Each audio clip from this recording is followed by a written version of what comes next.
নমস্কার বন্ধুরা। ইতিমধ্যে এই বিসিএল দপ্তরের নতুন কর্মী নিয়োগের বিজ্ঞপ্তি প্রকাশিত হয়েছে। বিসিএল কর্মীদের অনেক কর্মী নিয়োগ করা হবে। তো তার মধ্যে হচ্ছে MTS, data entry operator, lab attendant, প্রচুর কর্মী নিয়োগ করা হবে।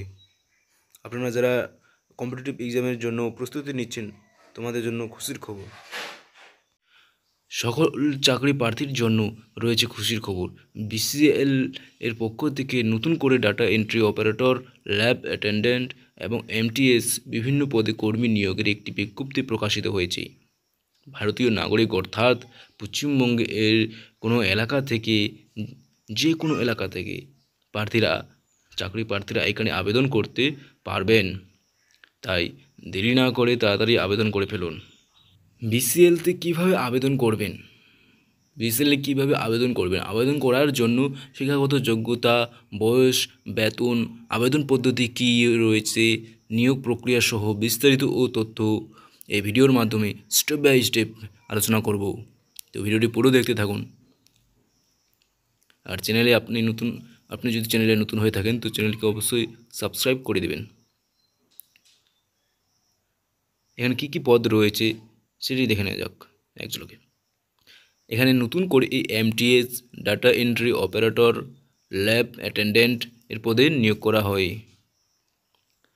এখানে শূন্য পদ বলা হয়েছে 403টি শূন্য পদ রয়েছে, যেখানে আপনাদের নিয়োগ করা হবে এই 403টি পদের মধ্যে।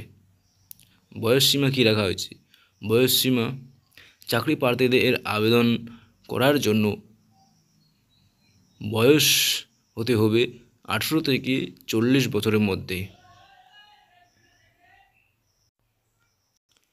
শিক্ষাগত যোগ্যতা আবেদনকারীকে যে কোনো স্বীকৃত বোর্ড থেকে ন্যূনতম মাধ্যমিক পাস যোগ্যতায় আবেদন করতে পারবেন বা এখানে আবেদন নথিভুক্ত করতে পারবেন।